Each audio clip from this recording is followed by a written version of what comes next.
किसी भी real number में दो पार्ट होते हैं, एक उसका फ्रैक्शनल पार्ट और एक उसका इंटीग्रल पार्ट।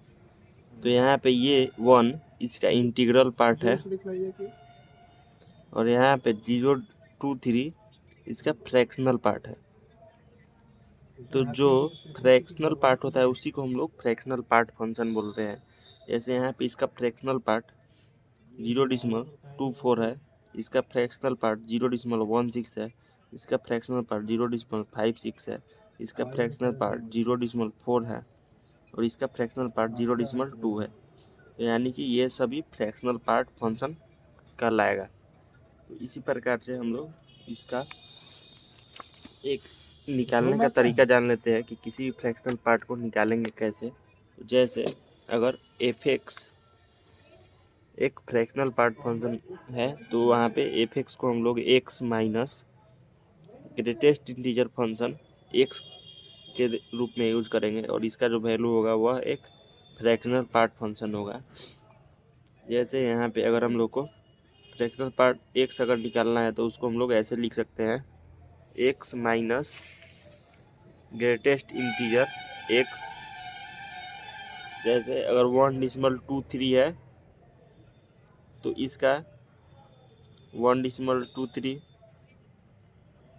तो यहाँ पे क्या हो जाएगा 1.23 माइनस 1 और यहाँ पे क्या हो जाएगा 0.23, जो इसका फ्रैक्शनल पार्ट निकल गया। तो और इसमें हम लोग इसका अब डोमेन देख लेते हैं कि डोमेन क्या होता है।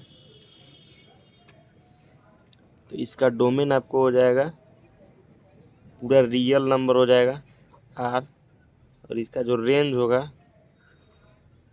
वह 0 से 1 के बीच में ही होगा और इसका पीरियड जो है वह 1 होगा। और इसका हम लोग अब ग्राफ देख लेते हैं कि इंटीग्रल पार्ट फंक्शन का ग्राफ कैसे बनेगा।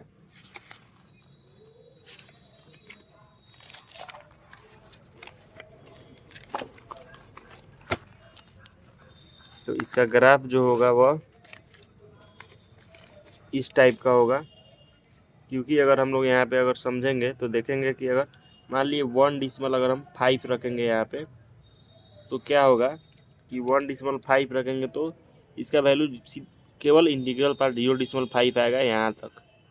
और मान लिए 2.8 रखें तो इसका वैल्यू बस 2 खत्म हो जाएगा, बस 0.8 बचेगा, तो यहाँ तक आएगा।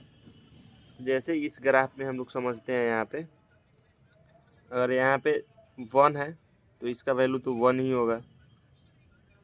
अगर मान लिए 1.2 है तो इसका वैल्यू 1.2 होगा।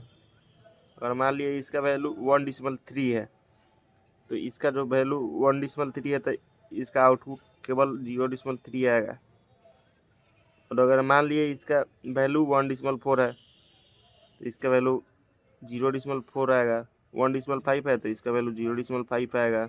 1.6 है तो इसका वैल्यू 0.6 आएगा। 1.7 है तो इसका वैल्यू 0.7 आएगा। 1.9 है तो केवल वो 0.9 आएगा। और इसी तरह से यह ग्राफ ऐसे बन जाता है।